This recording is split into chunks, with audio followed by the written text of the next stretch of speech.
The house at 6304 Beryl Road didn't just look burned, it felt wrong. Charred wooden beams stretched into the sky like blackened ribs, and broken glass still glittered across the lawn, while ash drifted through the humid Virginia air like a snowfall that had arrived in the wrong season. Even days after the fire, the smell lingered. Not just smoke. There was something sharper underneath, something bitter and unmistakable. Burned hair. A young man sat in his parked car across the street, windows rolled up despite the heat pressing in from all sides. He hadn't planned to stop there, but something about the ruins held him in place. 2 people had died inside that house. He told himself he was only curious, yet curiosity didn't explain the heaviness in his chest.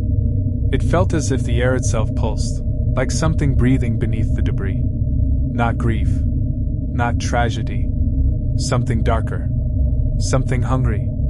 In the months that followed, newspapers would print a headline rarely seen before: a ghost suspected in a deadly fire. 1 year earlier, in March of 1981, Esperanza, known to everyone as AP, and her husband Gary arrived at that same address filled with excitement. They were young, recently married, eager to start their future together. The house was larger than they needed, but it felt like possibility. To help with expenses, they invited their friend Bruce to move in as a roommate. Those first weeks were warm and hopeful. Boxes were unpacked, music echoed through the living room, wine glasses clinked late into the night. There were small accidents, plates slipping from hands, glasses cracking in the sink, but nothing seemed unusual for a house settling into new rhythms. Then the smells began. Smoke drifting from the kitchen when the stove was cold. A sour, decaying odor rising from the sink drain. Footsteps in the basement long after everyone was in bed. Bruce had learned from a neighbor that a woman had taken her life in that basement years before, but he kept it to himself. He didn't want to feed superstition. Unfortunately, the house didn't care about skepticism. As spring deepened, the disturbances grew bolder. Glassware shattered without warning. The fire alarm shrieked in the middle of the night, though no flame could be found. AP's sleep fractured into vivid nightmares. In one dream, a red-haired woman sat calmly at the kitchen table holding a mug, watching her with dark, knowing eyes. The woman spoke softly, telling AP that when she was away, she was still there with her husband. AP woke trembling, heart racing, the image burned into her mind. When Bruce finally admitted what he had learned, that the previous resident named Mary Conlon had hanged herself in the basement nearly a decade earlier, the details chilled them all.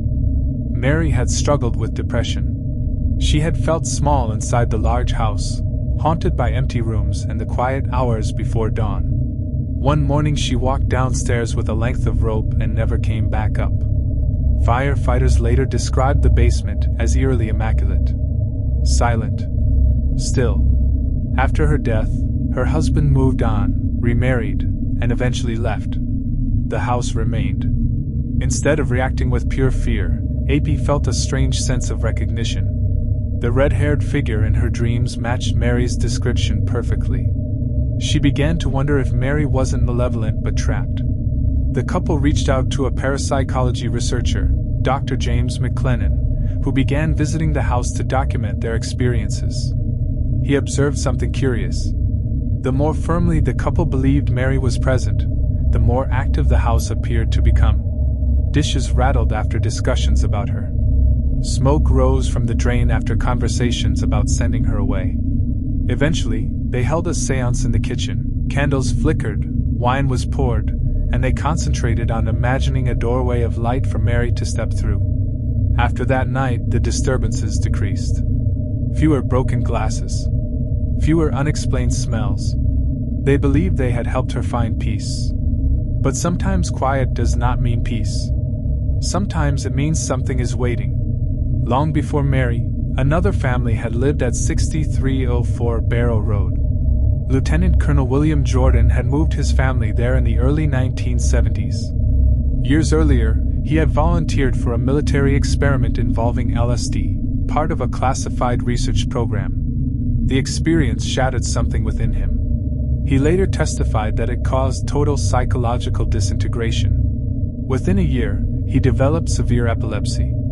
His wife endured repeated miscarriages. He blamed the experiment, believing it had poisoned his life. By the time the Jordans moved into Beryl Road, Will was already battling seizures and haunting memories. In that house, he reported seeing shadows shift in the dark and hearing sounds that weren't there. He felt watched, pressured. As his health declined and his letters to military officials went unanswered, despair thickened around him. Eventually, the family left Virginia and returned to Florida, leaving the house behind. Then Mary moved in. Then, years later, the Belofskys. Different families. Same address. Each touched by anguish.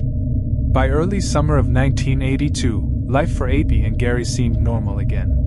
New roommates filled the extra bedrooms. Dogs barked in the hallways. Parties replaced tension. For months there were only minor oddities.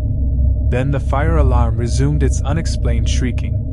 AP fell down the stairs and insisted it felt as if something had yanked the rug from under her feet. Smoke once again seeped from the kitchen drain. One afternoon, while showering, the bathroom door creaked open. She closed it. It opened again. She latched it tightly and stepped back under the water. The hinges squealed a third time. This time she felt exposed. Targeted. The playful feeling was gone. Something about it felt cruel.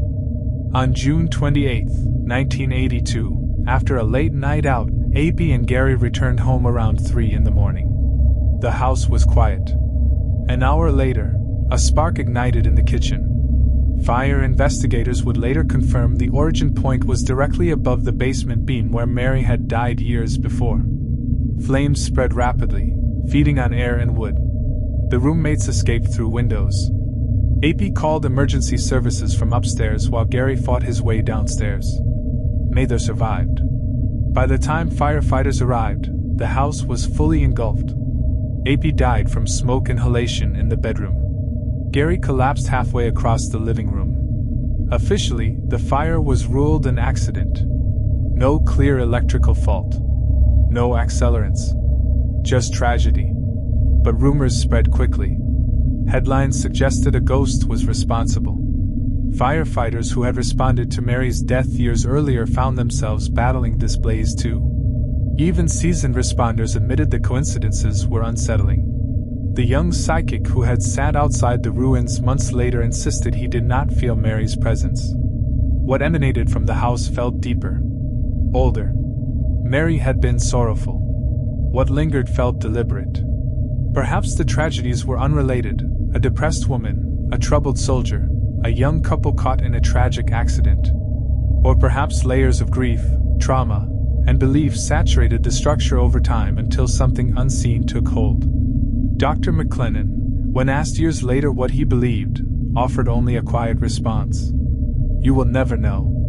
As long as you live, you will never know."